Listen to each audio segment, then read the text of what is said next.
I am standing at the edge of a battlefield that stretches further than I can see in any direction. Behind me, 10,000 soldiers, not one of them breathing, not one of them blinking, not one of them capable of a single thought or feeling or act of will that did not first pass through me. They are mine the way a shadow is yours. Completely, obediently, and with a devotion that has nothing to do with loyalty and everything to do with the fact that they simply cannot be anything else. The greatest army the dead world has ever seen. And I am disappearing. Not visibly, not in any way that the enemy standing across that field could detect or exploit. But I can feel it, have been feeling it for longer than I want to admit. The way you feel a fire going out in a room you have been sitting in for hours. Not dramatically, not all at once. Just the slow, creeping awareness that the warmth that was here before is not quite as present as it was. That the room is getting colder. That something that was burning is burning a little less. That something is me. She is behind me too. The Valkyrie, standing the way she always stands. Still and watchful and patient in the manner of something that has all the time in any world and knows it. Her wing, the one that was broken and dragging when I first found her, is almost fully restored now. Dark feathers, proud, each one a payment receipt for a piece of me I will never get back. She promised me an army to conquer the world. She demanded my soul in return. And standing here, right now, and on this cold gray field with 10,000 dead warriors at my back and a goddess feeding quietly on what remains of me, I still cannot tell you whether I made the right call. But I can tell you how it started. I can take you back to the beginning of it, to the gray, to the ash, to the moment I stood in front of something broken and divine and reached out my hand. And I can walk you through every choice and every battle and every piece of myself I watched disappear along the way. And then you can decide. You can tell me whether you would have done it differently. Most people, when I get to the part where she spread her one good wing and showed me what she was offering, say yes. Say of course. Say they would have turned around and walked away and chosen something, anything, other than this. Most people have never stood in the ashen wastes with nowhere to walk to. Let me show you what that looks like. I want to be honest with you about what the gray is. Because most of what stories will tell you about places like this, about the threshold between living and dying, about the places where the divine and the mortal brush against each other, most of it is wrong. Most of it is dressed in drama that the reality does not actually possess. The ashen wastes are not dramatic. That is the first surprise. That is the thing that gets you in the beginning. You expect fire and darkness and something large and terrible pressing down on you from above. You expect to feel afraid in a way that fills all the space inside you and leaves no room for anything else. Instead, you feel nothing, which is so much worse. The sky is gray in every direction and at every altitude, as though whoever made this place ran out of other colors before they got to it and decided gray would do. The ground is ash, fine and deep and cold. The kind of cold that isn't a temperature so much as an absence. The absence of everything that ever made a thing warm. There is no wind. There is no sound. There is no smell of anything that ever lived. There is only the crunching of ash beneath your feet, and the sight of your own breath fogging the dead air, and the slow, dawning understanding that you have no idea how far this place extends in any direction, and no idea how you came to be in it, and no particular reason to believe that anyone is coming to help you. I walked for what felt like hours, and then I saw her, How do I describe something that was never made to be described by human words? How do I put into the small, clumsy container of language something that existed so far outside the boundaries of what language was built for? I'll try. She was power that had been broken and not yet accepted the fact of its breaking. She was divinity wearing the expression of something that had been cast out of its own heaven and was still, somewhere beneath all the ruin of it, furious about that. One wing, that is the first thing I saw. One great wing still spread behind her. Dark feathers, each one longer than my arm, each one trailing at its tip into nothing, dissolving into the ash before it touched the ground. The other wing, or what was left of it, dragged behind her like a wound, like something that had once been magnificent and was now a testament to what magnificent things look like when they fall. Her armor was shattered at the breastplate, not cleanly, not the way armor breaks in battle. Struck by something equal, by something that met it honestly and won. This was different. This was the break of something torn apart from the inside, black at the edges, scorched, as though whatever had driven her out of the celestial halls had done it by burning its way through her from the center outward.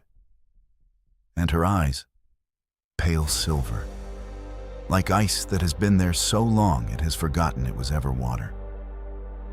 I had never seen that expression in a god before. I had never seen it in anything, living or dead or divine. Desperation. She was desperate. This goddess, this ancient, celestial, like impossibly powerful fallen thing, was desperate. And she had found me. She did not greet me. She did not ask my name, did not ask how I had come to be standing in her wasteland or what I had done to end up in a place where only the discarded and the dead usually find themselves.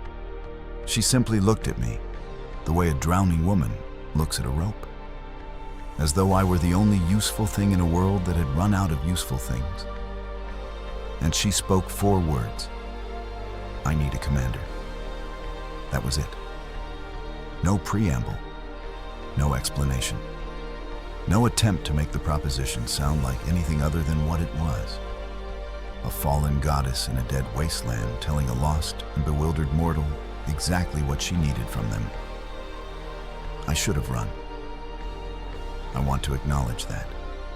I want to be upfront with you about the fact that a sensible person, a person with any instinct for self-preservation at all, would have heard those 4 words from a broken deity in a place with no sky and would have turned around and walked in the opposite direction as fast as their legs would carry them. I asked her what she was offering. She spread her one good wing, and I saw them. They had been there the whole time. I understood that immediately, understood that they had been standing in perfect silence behind her for however long I'd been walking in that gray, and I simply hadn't seen them because nothing in me had been prepared to see them. Thousands, tens of thousands, soldiers, celestial warriors in shattered armor. The same quality of shatter as hers, the same suggestion of a fall rather than a defeat.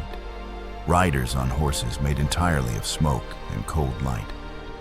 Archers with bows drawn from shadow, their arrows trails of pale fire in the colorless air. All of them silent, all of them standing in formation with the absolute, inhuman stillness of things that had no will of their own, that were waiting, had perhaps been waiting for a very long time, for someone to give them a direction, an army, a celestial army, cast from the divine halls alongside their goddess, exiled into the gray, dormant in the ash until someone with enough authority raised the banner and told them to rise, mine to command. All she wanted in return was my soul. Now, I understand exactly what you are thinking.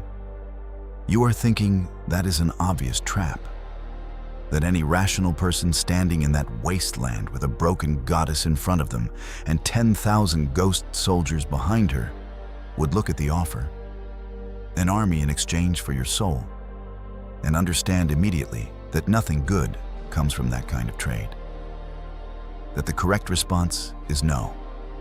That the correct response is absolutely, emphatically, without any hesitation at all, no. You are right. But here is the thing about standing in the ashen wastes, with nowhere to walk to and no way home, and a fallen deity showing you the only door in the room. She was not offering me a choice. She was showing me what existed. She was presenting the fact of the situation the way the ocean presents itself to a drowning man. Not as an option. Not as something you can decline and find an alternative to, but simply as the total and complete reality of where you currently are. I reached out my hand. She took it, and something locked, not dramatically, not with fire or ceremony or any of the grand theater you might expect from a transaction between a mortal and a goddess. Just a click, a settling, like a key turning in a door that had apparently always existed inside my chest without my knowing it was there. A shard of something divine drove itself into the center of me. Cold, not painfully, or not in any way that resembled the pain I had known before. It was colder than cold. It was the concept of cold made physical and placed inside my ribs, and the warmth that had lived behind my sternum my entire life. That small, ordinary, utterly taken for granted human warmth dimmed, not gone, not yet, but dimmed. The way a candle dims when you place it behind very thick glass. Still there, still burning, but the heat of it suddenly somewhere you cannot quite reach. I understood in that moment what the transaction truly was. She was not taking my soul all at once. She was not reaching in and pulling it free like a stone from water. Clean, total, finished. She was patient in the way that only something ancient and divine and utterly certain of its own permanence can be patient.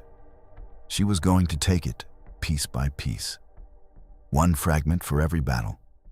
One shard of my humanity for every command I gave her army. She would feed, quietly, unhurriedly, with the patience of something that has no need to rush, on what I was, until the day she was fully restored, or until there was nothing left of me to take, whichever came first. The first time I raised the banner, I felt the ground move, not shake, not tremble. Move the way a living thing moves when something wakes it after a very long sleep. The ash of the wasteland split open in 1,000 fracture lines at once, running outward from where I stood the way cracks run through ice when something heavy lands on it. And from those cracks, they rose, rank after rank after rank. Warriors climbing up through the gray earth without haste, without urgency, without any of the noise or chaos you would expect from 10,000 beings emerging from the ground simultaneously. Silent, deliberate, as though they had simply been waiting, had always been waiting, and the waiting was over now. And there was nothing remarkable about that. I will not lie to you about what I felt in that moment. For one instant, just one, it was extraordinary. To stand before a force like that, to feel the scale of it pressing against you from every direction, to know that every single one of those hollow-eyed figures would move at your word, fight at your word, die again, if necessary, at your word. There is nothing in an ordinary human life that prepares you for that feeling. It is intoxicating, and it is terrifying. And it is both of those things wearing exactly the same face at exactly the same time, in a way that makes it almost impossible to tell which one you are actually feeling. I raised my hand. I gave the first command, and 10,000 ghosts answered. The first battle was brief. Our enemy, a warlord who had built himself a small, dark kingdom from the ruins of the afterlife, who had believed himself untouchable in the gray, did not last long against 10,000 spectral warriors who had no fear of death because they had already died. His forces broke within minutes, and as the last of them fled into the ash, I felt the Valkyrie standing at my back, still watchful as she always was. And I felt that cold shard inside my chest pull, just slightly, just a fraction, like a single thread drawn from a cloth that still had thousands of threads left to give. I barely noticed it. I was too busy winning. That is how it happens with her. That is the particular, our patient cruelty of the bargain. I had not read carefully enough before I signed my name to it in the only currency she accepted. She never takes a great deal at once. She never reaches in and removes something significant enough that you would notice the absence immediately and think, something has been taken from me. She is too intelligent for that, too ancient. She takes only just enough each time that the taking falls below the threshold of what you are paying attention to. After the third battle, I stopped feeling cold at night. After the seventh, I stopped dreaming. After the 12th, I stood over a field of broken enemies and felt nothing. No satisfaction, no relief, no weight in my chest at all, except the hollow where the warmth used to be. And I looked at the army standing silent behind me. Soldiers with no will, a no thought, no feeling behind their eyes. And something cold moved through what remained of me. I was becoming one of them. She looked at me then the way she had looked at me in the wastes when we first made our arrangement. But something in her eyes had changed. Not desperation anymore. Satisfaction. She was healing. I could see it clearly, and I think she wanted me to see it clearly. Wanted me to understand the mathematics of what was happening between us. Her broken wing was mending. Dark feathers regrowing at the torn edges, the shattered plates of her armor knitting slowly back together the way ice reforms over deep water, patient, thorough, unstoppable. With every battle, with every shard of my soul she quietly consumed, with every fragment of what I had been before the gray, she was becoming more of what she had been, and I was becoming less. I have thought about this a great deal over the battles that followed. The dark irony of it, the particular shape of what I had agreed to. I commanded the greatest army the dead world had ever seen. From battle to battle, from territory to territory, we were winning. By every measure that a general could want, we were winning. And with every win, I lost a little more of what had made me worth winning anything for in the first place. The burning thing in my chest, the reason I had raised the banner, the purpose that had made the cost feel worth paying. She had been eating that too. And now, when I reached for it, I found only the cold echo of where it used to live. Is it still a victory? I began to wonder. If the person who started the fight no longer exists at the finish line? Is it conquest, if the conqueror has been conquered from the inside? There are three paths I can see from where I stand. The first, keep going. Win every battle. Honor the bargain to its end. Restore her completely. And accept that whatever is left of me when the last fight is done will be something closer to a ghost than a person. A commander with nothing remaining to command for. The second, stop. Refuse to fight. Refuse to feed her any further. The army does not move without my will.